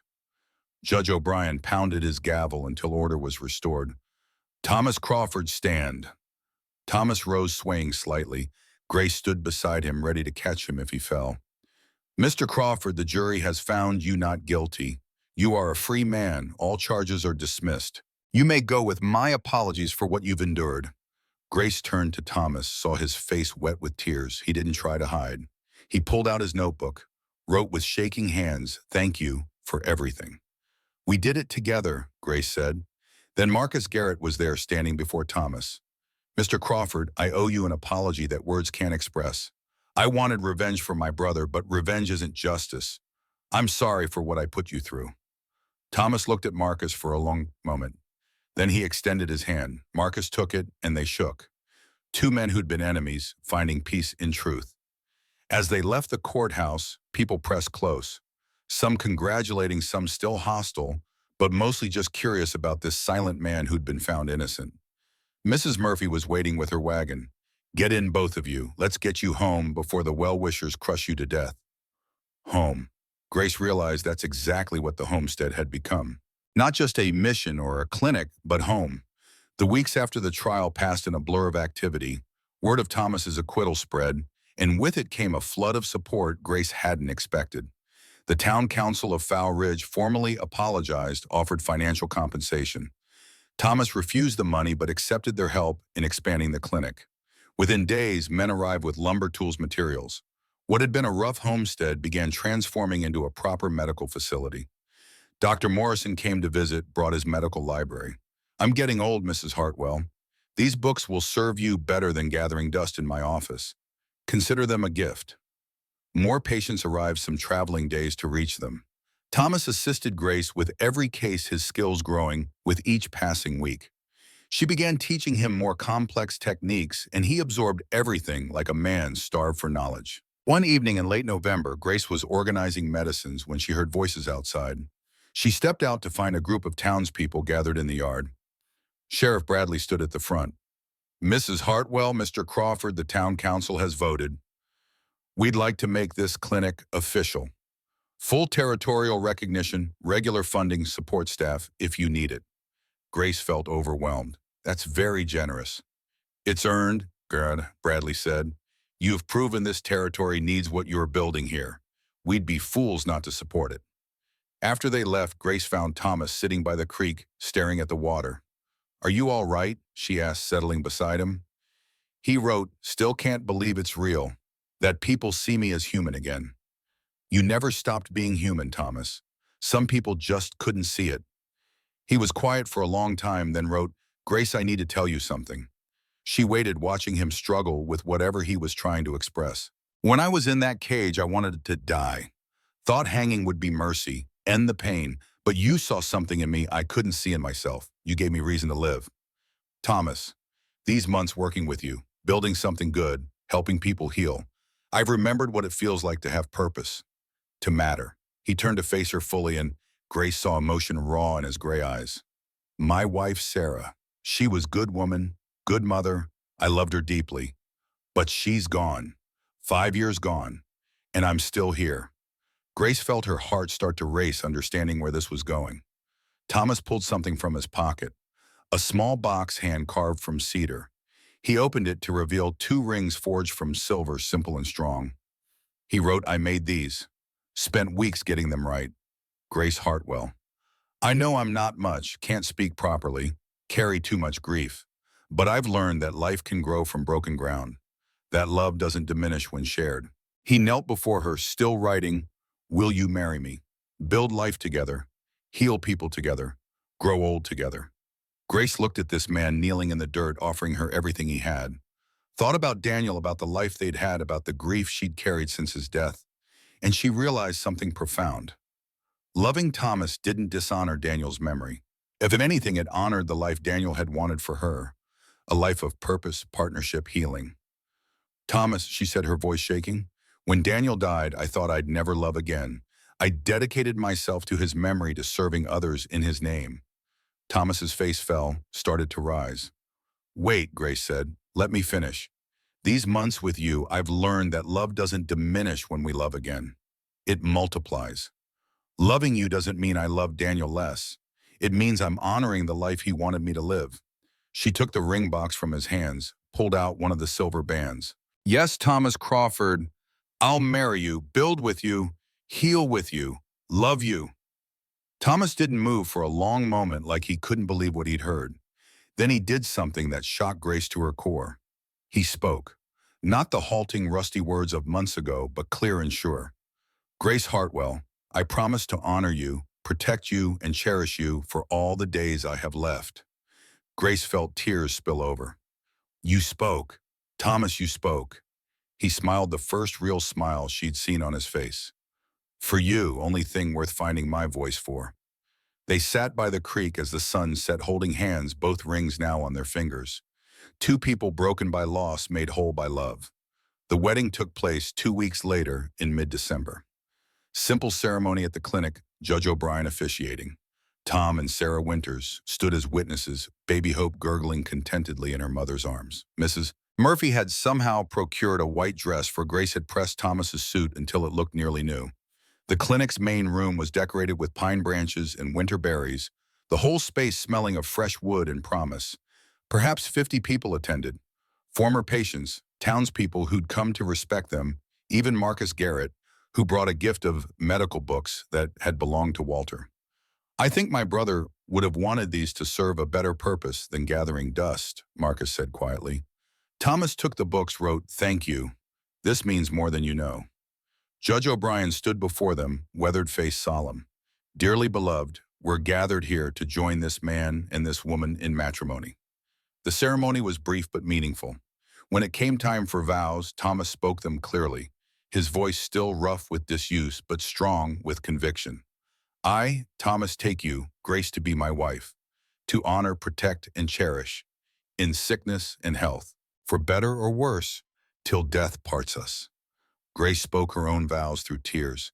"I, Grace, take you, Thomas, to be my husband, to stand beside you always, to build our life together, to heal alongside you, until death parts us."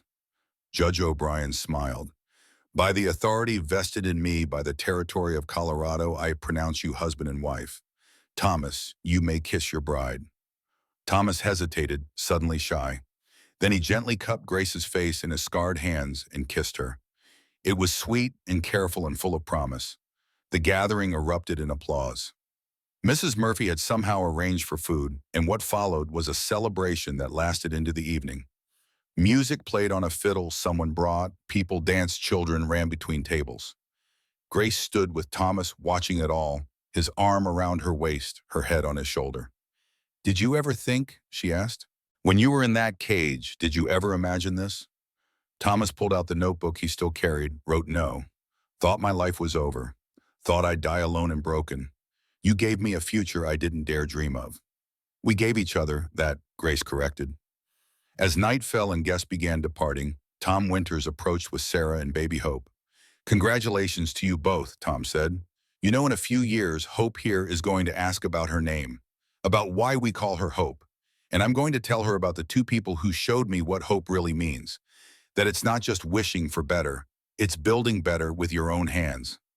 Sarah handed the baby to Thomas. "Would you hold her for luck?" Thomas took Hope carefully, and Grace watched his face transform.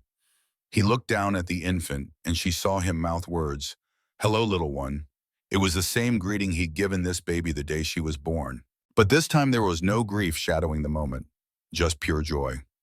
The months that followed were the happiest Grace had known since before Daniel's death. The clinic thrived, serving families from across the territory.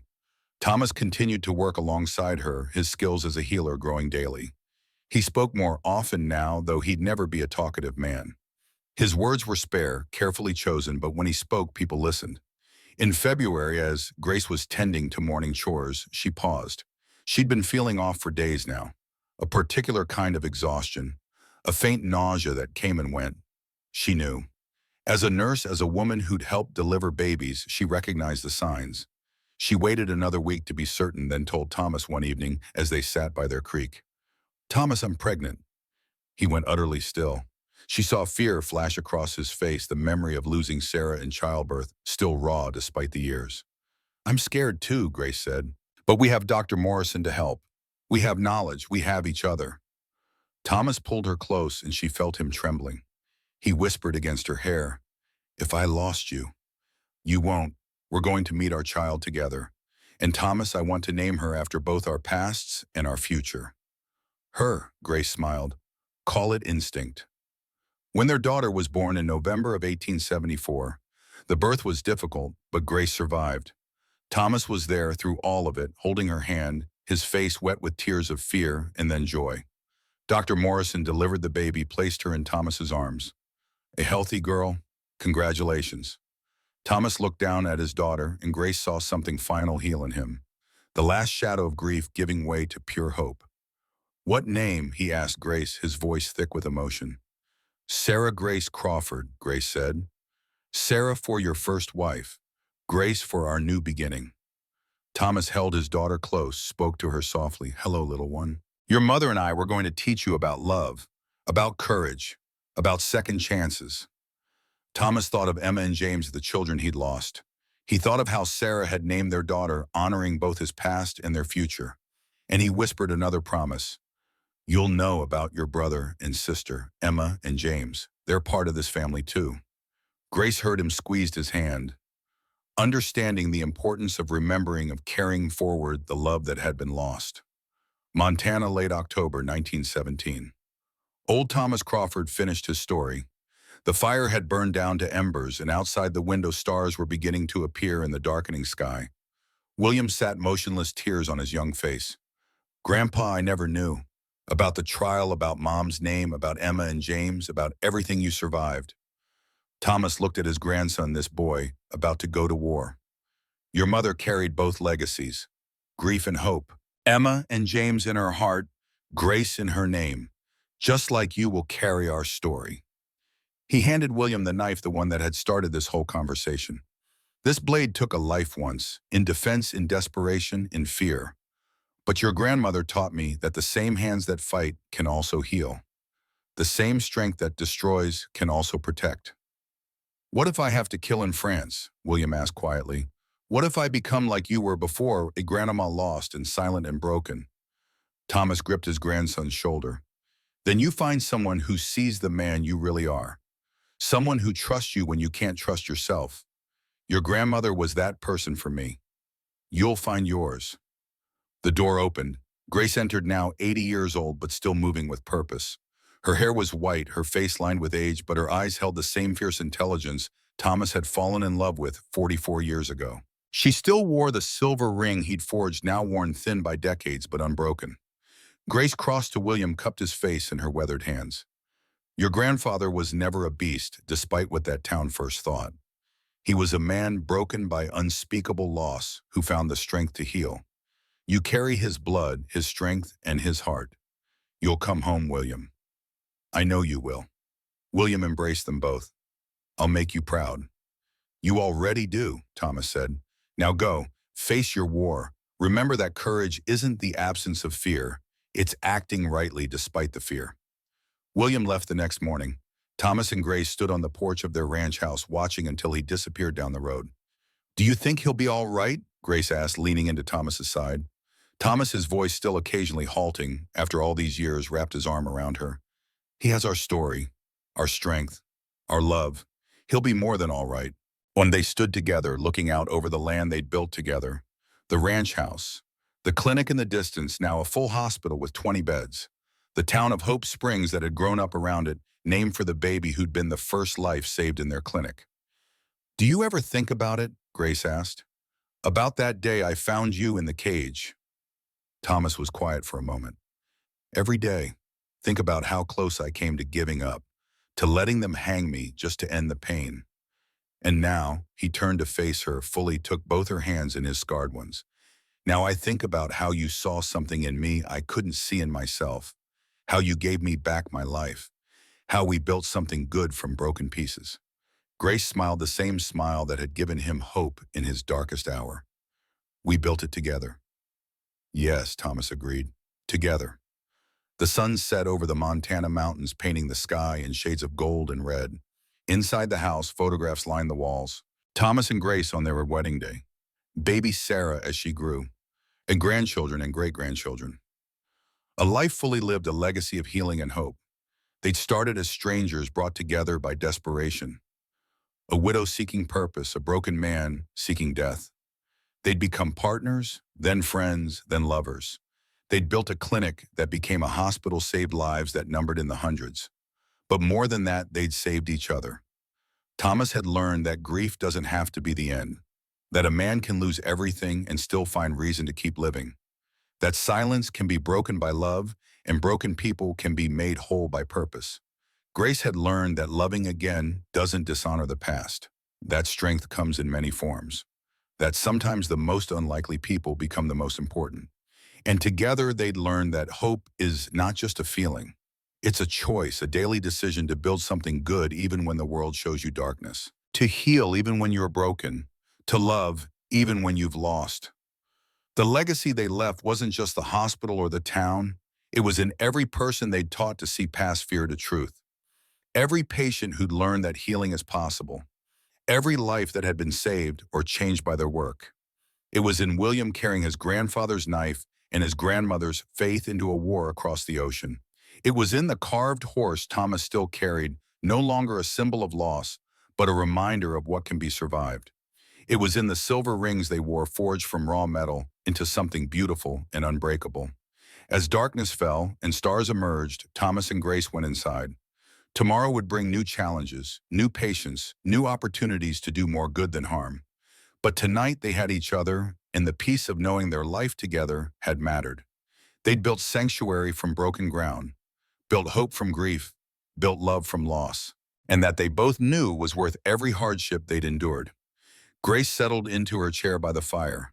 Thomas stoked the flames, adding wood that would burn through the night. "Read to me," Grace asked, holding up the medical journal she'd been studying. Thomas smiled, took the journal, began reading aloud in his careful voice. After 44 years speaking, still didn't come as naturally as silence. But for Grace, he found words. Always for Grace, he found words. Outside, the Montana wind sang through the pines. Inside, two people who'd saved each other, read by firelight, their hands intertwined, their hearts at peace. The silent mountain man and the healer who'd set him free.